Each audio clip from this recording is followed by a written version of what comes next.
Alguns monstros dominam as sombras, outros dominam o próprio mundo. Então eles enfrentaram o Devorador de Mentes, a mente coletiva que quase consumiu Hawkins, e Godzilla, rei dos monstros. Terror psíquico contra domínio nuclear. Ao final dessa luta, só um deles vai continuar de pé. Então vamos lá. Ao longo dos anos, pode acreditar, Godzilla definitivamente consolidou seu lugar como o rei dos monstros.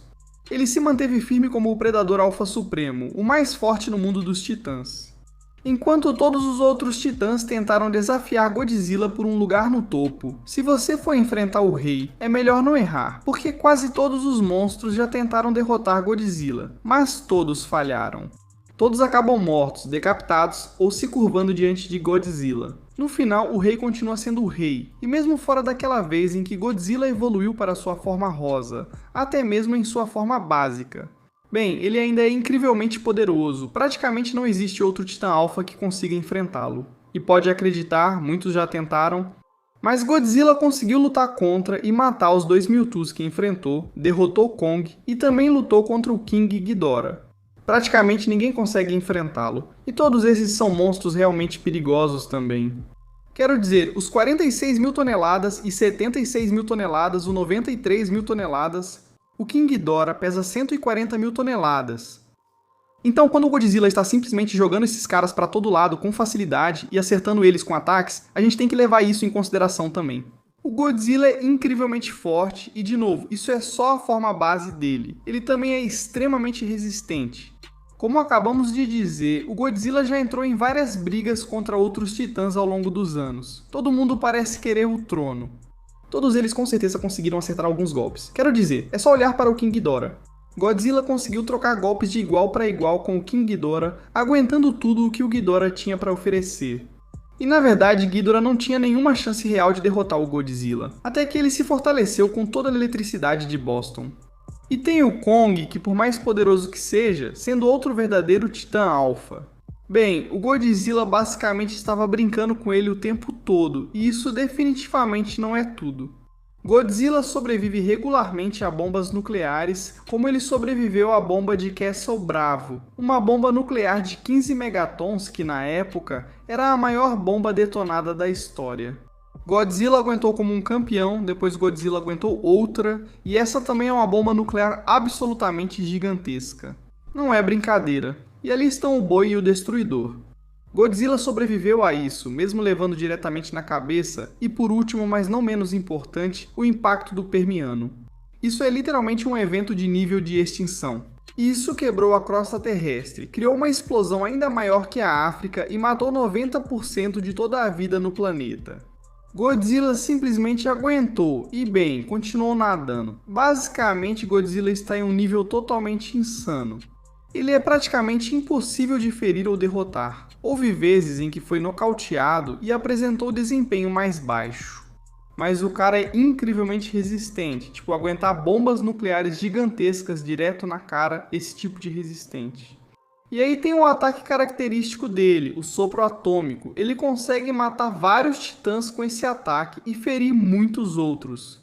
Mas provavelmente a coisa mais impressionante foi quando Godzilla usou seu sopro atômico para cavar até o centro da Terra, conseguindo chegar facilmente à Terra Oca. A coisa mais insana que o lagartão já fez, Godzilla está liberando aqui uma quantidade absolutamente insana de poder e energia. Se a 11 é a chama psíquica que brilha mais forte em Stranger Things, então o Devorador de Mentes é a escuridão que se recusa a deixar a luz existir. Não é só um monstro, mas uma inteligência interdimensional, uma mente coletiva anterior à humanidade que opera em escalas incompreensíveis para a maioria dos personagens. Desde o momento em que alcança Hawkins pela primeira vez, o Devorador de Mentes distorce a realidade, corrompe ecossistemas e transforma cidades inteiras em extensões de sua vontade. Em sua forma mais pura e original, o Devorador de Mentes é uma rede senciente, uma consciência coletiva que se espalha como um vírus entre dimensões. Ele não anda, não ruge, ele infecta. Mesmo quando apenas seus tentáculos atravessam o portal para o mundo invertido, sua influência é sentida como uma força maligna. Ele não está procurando uma luta, está procurando assimilação. Essa mentalidade de colmeia é a primeira arma verdadeira do Devorador de Mentes. Em vez de enfrentar ameaças cara a cara como um Demogorgon, ele as controla. Quando quer algo morto, não vai até lá e morde o pescoço. Ele corrompe uma espécie até que ela mate pela colmeia. Democães, demomorcegos, demogorgons, humanos possuídos. Esses não são monstros independentes, e sim extensões da mente. A vontade do Flair agindo como um exército biológico distribuído com uma única e inabalável diretriz: expandir, consumir e dominar. Vemos essa mente coletiva funcionando em plena capacidade, possuindo vários hospedeiros que se espalham por Hawkins como uma praga, e transformando até mesmo o espaço psíquico em seu domínio. Ele não luta apenas fisicamente, ele infecta mentes. Os personagens começam a ouvir sua influência, sentir sua presença e até sonhar de maneiras que enfraquecem sua realidade. Enquanto os poderes da 11 vêm da imersão e do confronto, os devoradores de mentes vêm da subsistência e da propagação, mas isso é só o primeiro estágio. Com o avanço da história, o devorador de mentes passa a se ancorar mais diretamente no plano físico. Ele envia representantes, criaturas gigantes, enormes bioconstruções feitas de biomassa do mundo invertido, todas se movendo com a intenção de colmeia. Esses representantes assustam por unirem a persistência da mente coletiva a uma forma física real.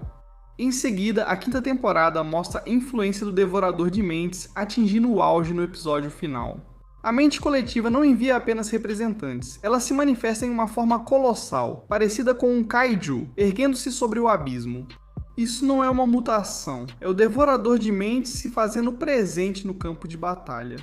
Uma personificação gigantesca da vontade coletiva, tecida em carne, osso, tendão e ressonância psíquica. Nessa forma, ele não se contenta mais em comandar das sombras, ele entra em ação. O que torna a encarnação da quinta temporada especialmente assustadora é como ela se integra a Vecna, em vez de agir como duas ameaças separadas. Vecna se torna um núcleo psíquico dentro do corpo massivo do Devorador de Mentes, o general dentro da máquina de guerra. A forma colossal ataca fisicamente com força bruta, mas também canaliza ataques psíquicos precisos através da influência de Vecna, o que significa que pode atingir tanto o corpo quanto a mente ao mesmo tempo.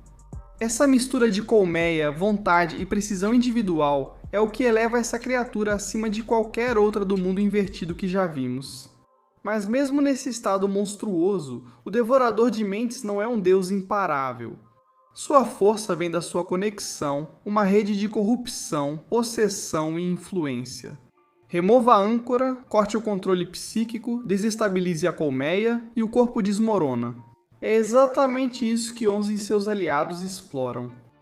Enquanto a forma gigante do kaiju se ergue sobre o mundo, sua força vital está ligada ao centro psíquico da colmeia.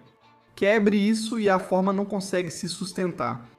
No fim das contas, o Devorador de Mentes representa o oposto de tudo pelo que a 11 luta. Enquanto ela constrói identidade e conexão, ele destrói a individualidade e assimila o eu ao coletivo. Enquanto ela resiste ao medo, ele se alimenta dele, enquanto ela ultrapassa limites para salvar seu mundo. Ele estende os limites da existência para consumir outros mundos. Quando essa forma colossal falha, não é só um monstro derrotado, mas uma rede desfeita. E é isso que torna o Devorador de Mentes muito mais aterrorizante do que uma simples criatura, mas, no fim das contas, derrotável por alguém que se recusa a ser consumido. Quem vence? Vamos analisar. No papel, o Devorador de Mentes é aterrorizante. Para Godzilla não é apenas um monstro, é uma mente coletiva, uma entidade psíquica que prospera através da possessão, corrupção e controle indireto. Isso é muito perigoso. Ele não luta apenas fisicamente, ele se espalha como um pensamento vivo, infectando ecossistemas, dobrando criaturas à sua vontade e transformando populações inteiras em extensões de si mesmo. Mas essa estratégia imediatamente bate de frente com uma parede. Godzilla não é apenas outro organismo grande, ele é um titã alfa, um ser cuja vontade é tão dominante que até outros kaijus se submetem instintivamente a ela. Já vimos que Godzilla pode resistir à influência psíquica externa em escala global. Quando King Ghidorah lançou o chamado Alpha, todos os titãs da Terra responderam, menos Godzilla. Ele não hesitou, não recuou, não obedeceu, ele caçou Ghidorah em vez disso. Só isso já é um grande sinal de alerta para o Mind Flayer. Possessão é o núcleo do seu conjunto de poderes, e Godzilla é um dos piores alvos possíveis para essa habilidade. Sua biologia, força bruta e domínio como espécie dominante o tornam praticamente imune a ser controlado. O Devorador de Mentes não obtém um Godzilla controlado, mas sim um Godzilla furioso. Então, se o controle psíquico está fora de questão, o Devorador de Mentes é forçado ao seu pior cenário, um confronto físico direto. E é aí que essa luta deixa de ser equilibrada. A forma kaiju do Devorador de Mentes na quinta temporada é enorme e intimidadora.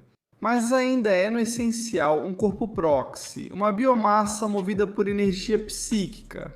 Sabemos disso porque ele pode ser danificado por armas convencionais, explosivos e até ataques dos adolescentes. É perigoso, sim, mas não é indestrutível. Godzilla, por outro lado, opera em um nível totalmente diferente.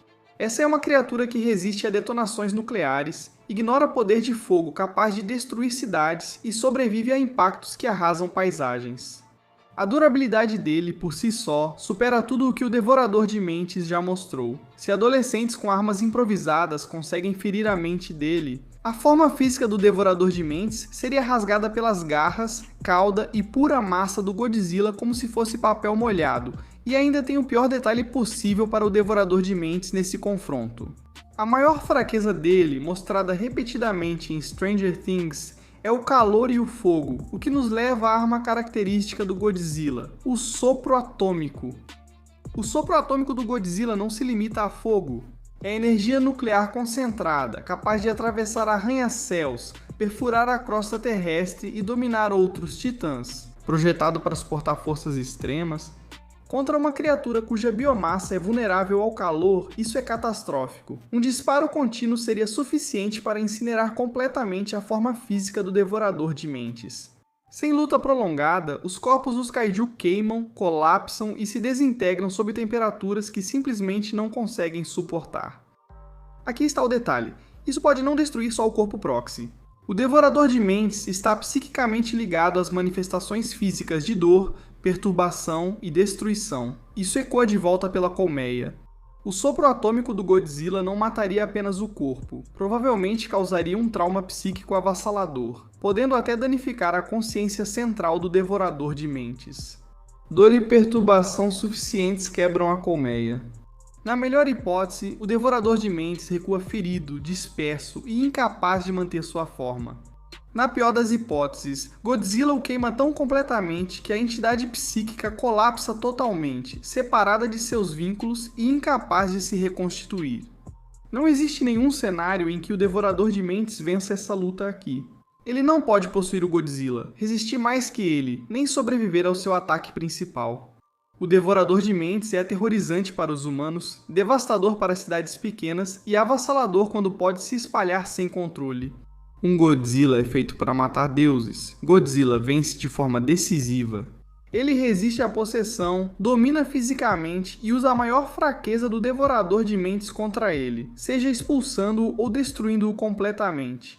Esta não é uma batalha para ele vencer. O Rei dos Monstros permanece de pé.